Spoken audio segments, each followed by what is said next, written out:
आपको बताते चलें जी, इंडिया की 7 विकेटों से कामयाबी हुई है एशिया कप में। कल ये बड़ा ही इंटरेस्टिंग मैच था जो आगे बढ़ रहा था। 128 रन का टारगेट दिया पाकिस्तान ने, जिसको बखूबी इंडिया ने 7 विकेटों के साथ इस पे विक्ट्री हासिल की है। संडे में देख रही थी कि it was people were watching this match, लेकिन मैं हैरान थी कि मैंने नए जो जनरेशन को देखा, ख़ास तौर पे जो यंगर जनरेशन थी, कि हमारी टीम की इतनी अनसर्टन परफॉर्मेंस रहती है और इतने ज़्यादा ये कंट्रोवर्शियल और स्कैंडलस हो गया क्रिकेट कि उनका इंटरेस्ट ख़त्म होता जा रहा है। इस पर हम बात करेंगे। याया हुसैनी साहब हमारे साथ मौजूद होंगे और उनसे जानते हैं कि इस मैच से हम क्या कुछ सीख सकते हैं और एशिया कप की ऑलरेडी क्या कोई ड्विंडलिंग किस्म की पुल रहा है। बिकॉज पहले ये भी बात मंजर आम पे आ रही थी कि इस पर्टिकुलर मैच की टिकट्स सेल करना भी मुश्किल हो रही थी। ओवरऑल एशिया कप की टिकट्स भी डाउन थी and I think that has something to do with the fact कि अब OTT प्लस टेलीविजन स्क्रीन्स, इस पर आप इतना रेडिली मैच देख सकते हैं कि आपके लिए शायद स्टेडियम में जाने का चांस कम होता जा रहा है। Let's talk about that. याया हमारे साथ है। अस्सलाम वालेकुम याया। जी सिद्रा, वालेकुम सलाम। जी जनाब अली, कहा जा रहा है कि ये जो डिसीजन था हमारे कैप्टन सलमान अली आगा का to bat first, it had backfired. यानी सिर्फ और सिर्फ 127 फॉर 9 ये स्कोर बना पाई पाकिस्तानी टीम। सबसे पहले क्या कहेंगे, क्या ये डिसीजन सही था, गलत था, या व्हाट्स योर ओवरऑल एनालिसिस? देखिए सिद्रा, मैच के बाद तबसरा करना बहुत आसान है कि आपने ये फैसला कर लिया। अगर आप देखें लास्ट 2 मैचेस पाकिस्तान के जी, तो पाकिस्तान ने लास्ट 2 मैचेस में 93 रन और 75 रन से कामयाबी हासिल की और दोनों ही मैचों में पाकिस्तान ने बड़ा स्कोर नहीं किया।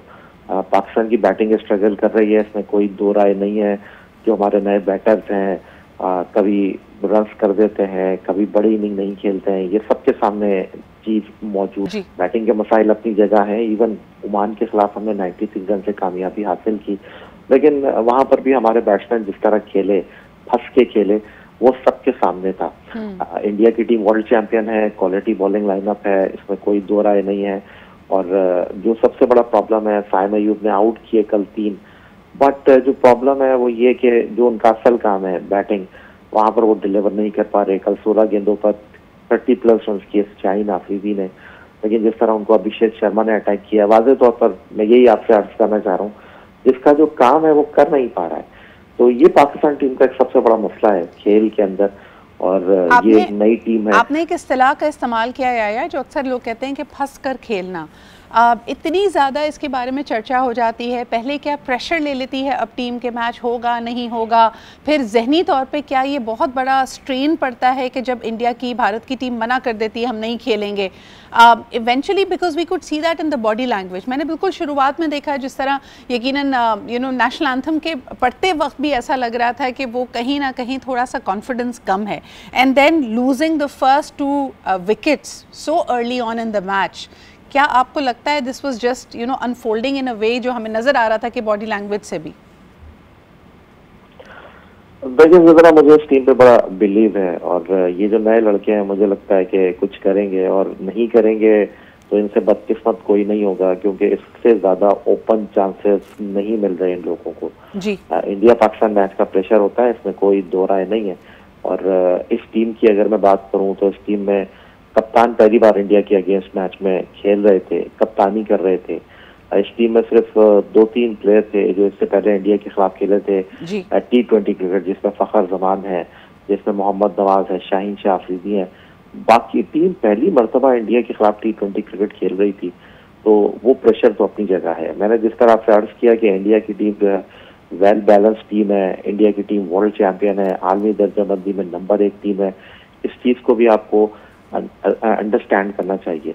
लेकिन इसमें कोई शक नहीं है कि इंडिया बहुत अच्छी क्रिकेट खेली, हम बहुत खराब क्रिकेट खेले, और पिछले 2 मैचों के बरक्स जहां हमारी बॉलिंग ने हमें मैच जिताया, कल बिल्कुल भी आप हर शोबे में जो है वो डिलीवर नहीं कर सके।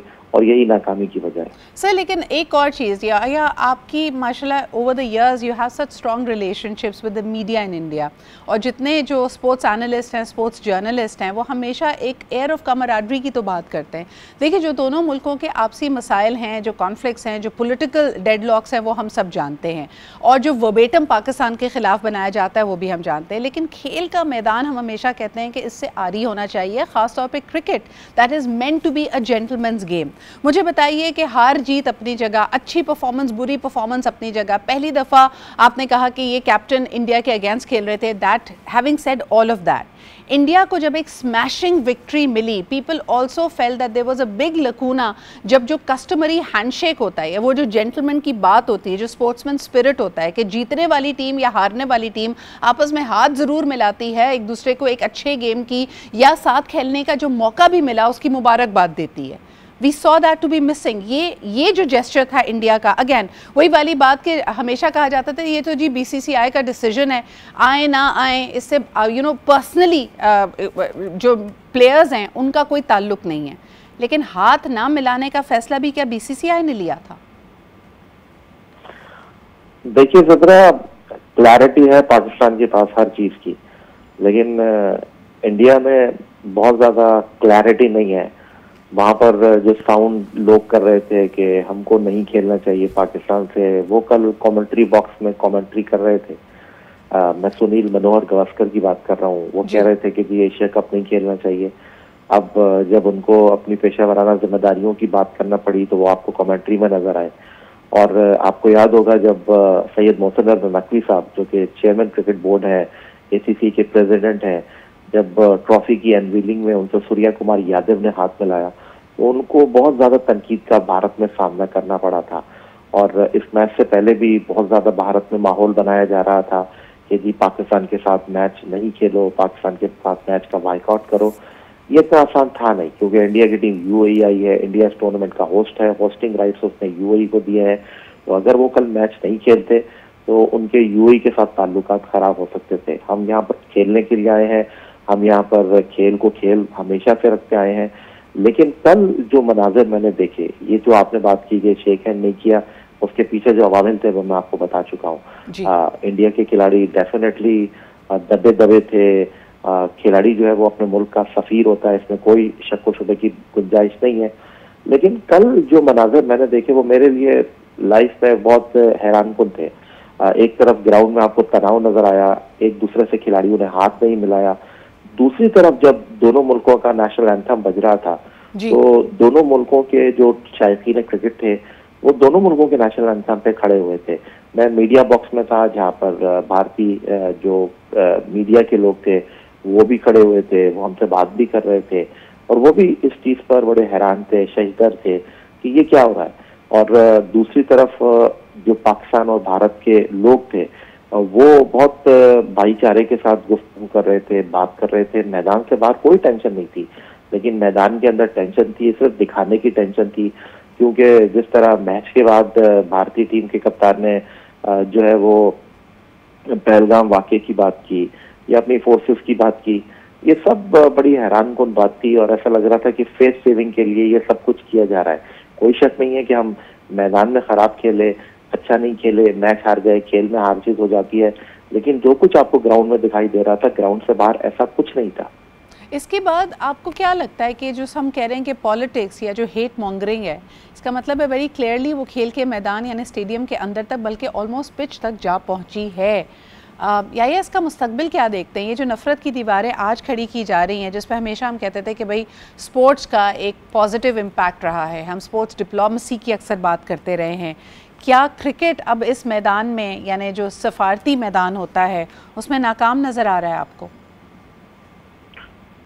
देखिए सदरा, पाकिस्तान की नफरत भारत में बिकती है। जितनी वो पाकिस्तान के अगेंस्ट बात करेंगे उतना उनका सर्वाइवल होगा।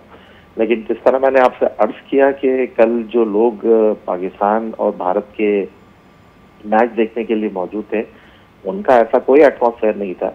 मैंने तो कल मैच के बाद लोगों से बात भी की, उन्होंने कहा कि यार ये भाईचारा होना चाहिए, दोनों मुल्कों को एक साथ रहना चाहिए। और उन्होंने अपनी हुकूमत को तनकीद का निशाना बनाया और जिस तरह मैंने आपसे अर्ज किया कि एक मरतबा फिर पाकिस्तान ने तो बहुत अच्छे जेस्टर का मुजाहरा किया, और आखिर में जब हमारे कप्तान ने टॉस के वक्त जब इंडियन कैप्टन ने हाथ नहीं मिलाया था, हमारे कैप्टन प्रेजेंटेशन सेरेमनी में नहीं आए, हमारे मैनेजर नवीद अकरम चीमा साहब ने अपना जो एहतजाज था वो रिकॉर्ड कराया।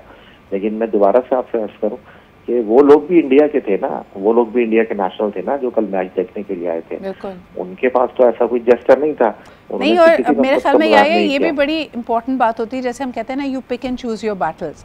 सो इसी तरह हर मैदान, हर जगह, हर बात करने के लिए नहीं होती है।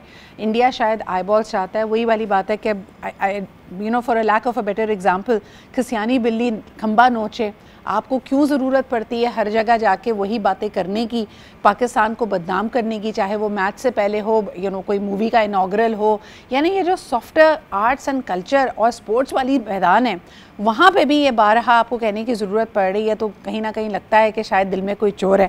मगर बहुत शुक्रिया याया, उम्मीद करते हैं कि आने वाली परफॉर्मेंसेस पाकिस्तान की बेहतर होगी। कतई नज़र इस बात से कि आपकी परफॉर्मेंस कैसे रही, ये दूसरे मुतहरिकात थे जो इस यू नो खेल के मैदान में हमें नज़र आए, इस पर बात करनी ज़रूरी थी। एक छोटा सा ब्रेक लेते हैं, विल बी राइट बैक।